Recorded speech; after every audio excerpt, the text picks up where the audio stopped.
Selamat datang di konten saya. Silahkan tonton sampai habis biar nggak salah paham, terutama Kadun. Bletak! Ya, konten ini bukan buat yang jomblo ya. Soalnya saya mau ngomongin soal kawinan. Ntar baper. Jadi begini, dalam sejarah dunia, pernikahan pemimpin negara atau bangsa adalah momen penting. Di Inggris, Belanda, dan kerajaan-kerajaan Eropa ada istilah The Royal Wedding, di mana para pemimpin memiliki tradisi dan budaya pernikahan yang bermegah-megahan. Banyak publik dan netizen yang menyamakan pernikahan Kaisang dan juga Erina dengan konsep Royal Wedding ala kerajaan-kerajaan Eropa. Dan kayaknya opini publik itu hanya sebagian kecil saja dari sambutan yang meriah oleh masyarakat Indonesia terhadap pernikahan anak bungsu Pak Jokowi itu. Antusiasme publik terlihat ketika Kaisang mulai mengumumkan pernikahannya di media sosial. Berangsur berita itu merebak. Banyak netizen yang mengulik-ngulik info soal sosok wanita yang Kaisang pingit itu. Ternyata dia adalah putri Indonesia Daerah Istimewa Yogyakarta tahun 2022. Rangkaian prestasi juga muncul ketika kita mencari nama Erina Gudono. Pinter juga nih Kaisang ya cari calon istri. Kasihan kameramen saya. Tapi Presiden Jokowi sebagai orang tua Kaisang nampak terlihat sebagai sosok pengayom yang memberi ruang kebebasan untuk pencarian jodoh Kaisang. Anak bungsunya itu memiliki kebebasan dalam memilih pasangan.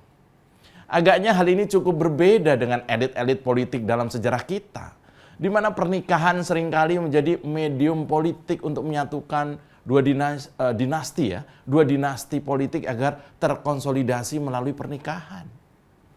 Sehingga seringkali anak-anak para pemimpin sebuah negara atau partai politik menjadi tumbal bagi ambisi politik orang tuanya. Apalagi dengan cara dijodohkan secara paksa dengan dinasti politik lain yang strategis bagi penguatan kekuasaan. Perihal pernikahan Kaisang atau keluarga Pak Jokowi pada umumnya, konsep perjodohan kayak itu nggak terjadi, bos. Karena kabarnya pernikahan Kaisang dan Erina ini akan berlokasi di dua tempat ya, yaitu di Surakarta, Solo, dan juga di Yogyakarta. Nah, rangkaian acara sudah dimulai sejak Kamis besok itu 8 Desember. Dimulai dengan semaan Al-Quran dan pengajian yang digelar di dua tempat berbeda, yaitu di kediaman Kaisang di Solo dan juga di kediaman keluarga Erina di Jogja. Lalu esok harinya prosesi dilanjutkan dengan siraman yang juga diselenggarakan di kediaman masing-masing. Nah, setelahnya pada malam hari akan diadakan tradisi Midodareni yang dihadiri Pak Jokowi sebagai orang tua Kaisang. Waduh, jadi pengen anu lagi ya. Pesanan teman saya itu namanya Mas Katon. Nah, tradisi Midodareni merupakan tradisi sakral pada malam hari menjelang pernikahan, di mana keluarga besar mempelai pria akan menghampiri keluarga besar mempelai wanita. Prosesi ini berlangsung sangat panjang. Dimulai dari prosesi jonggolan alias seserahan hingga wilujeng majemukan alias silaturahmi antar keluarga. Dalam kondisi ini terlihat betapa keluarga Pak Jokowi sangat memegang teguh adat istiadat dan juga tradisi Jawa. Tampak bahwa nilai-nilai tradisi luhur tak lekang oleh modernitas. Nah, prosesi pernikahan dilanjutkan pada Sabtu besok 10 Desember dengan akad nikah yang dilakukan di Pendopo Agung Royal Ambarukmo, Jogja. Meski kemudian resepsi pernikahan akan dilaksanakan pada Minggu 11 Desember di Puro Mangkunegaran, Solo. Nah, pada momen resepsi inilah publik dan masyarakat luas terlihat sangat antusias menyambutnya. Pengen datang nggak? Selamat datang di Oposisi 69 FM bersama saya, Mas Jopray.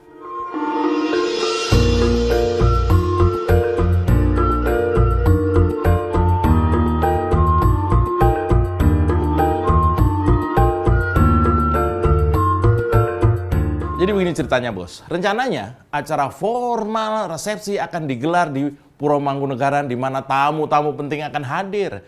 Mulai dari figur publik yang populer, politisi, negarawan, hingga duta besar negara lain akan datang ke Pura Mangkunegaran. Pura Mangkunegaran, tempatnya keren banget. Katanya sih SBY diundang ya. Nah, untuk itu nggak heran kalau sampai 7.500 personil gabungan TNI dan Polri akan mengamankan kawasan Mangkunegaran sepanjang prosesi pernikahan. Tapi kemudian apakah pesta besar ini hanyalah akan dihadiri dan dirayakan oleh tokoh-tokoh besar dan para elit? Nah, ini tampaknya disinilah Pak Jokowi dan keluarganya membuktikan bahwa mereka bukanlah pemimpin elitis yang sombong dan bermegah-megahan.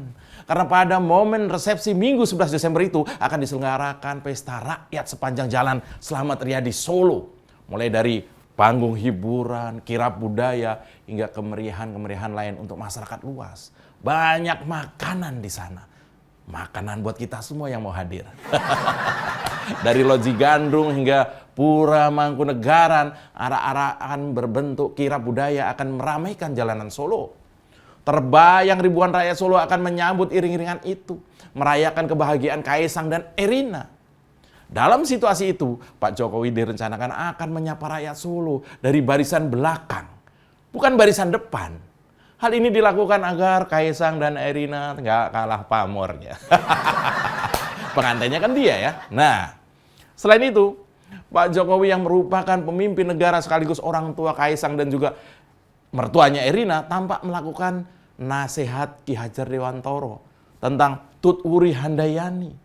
Bahwa ia dari posisi belakang akan selalu mendorong dan mendukung buah hatinya untuk maju dan berkembang.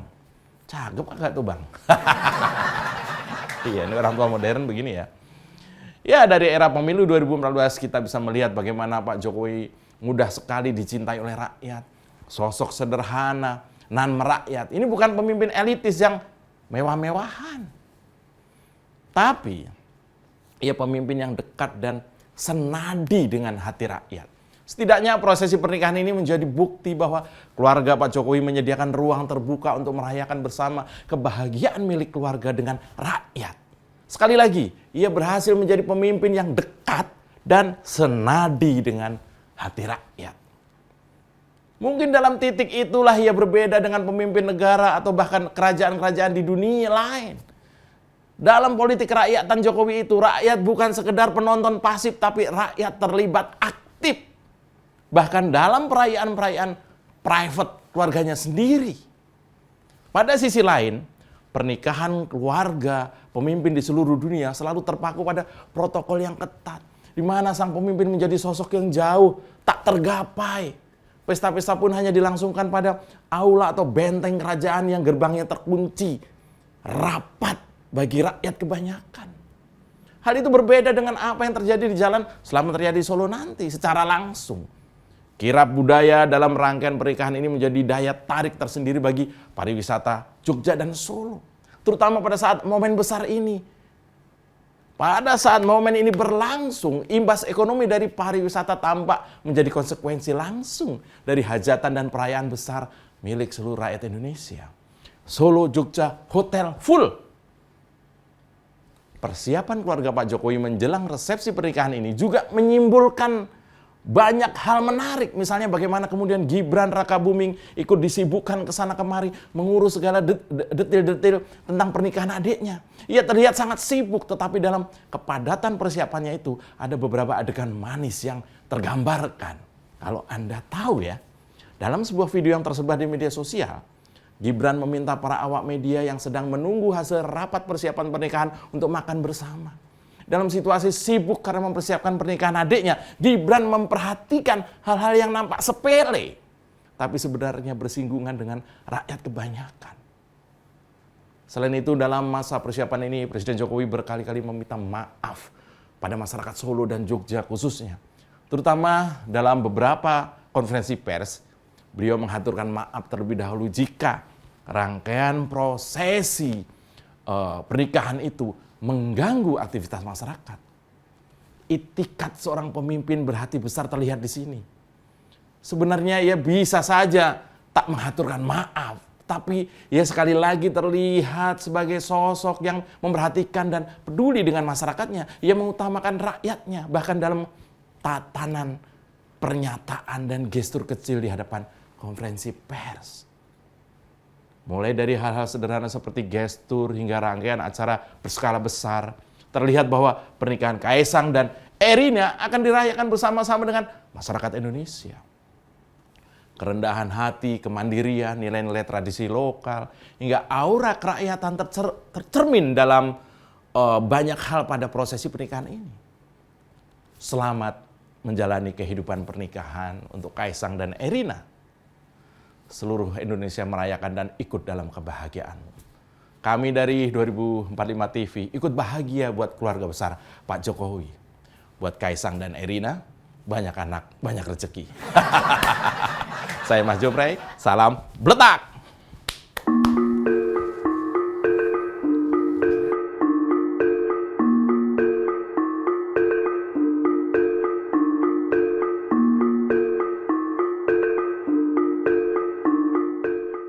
Kita dukung aksi melawan intoleran, radikalisme, dan juga terorisme demi Indonesia yang lebih baik dengan cara subscribe di kanal 2045 TV.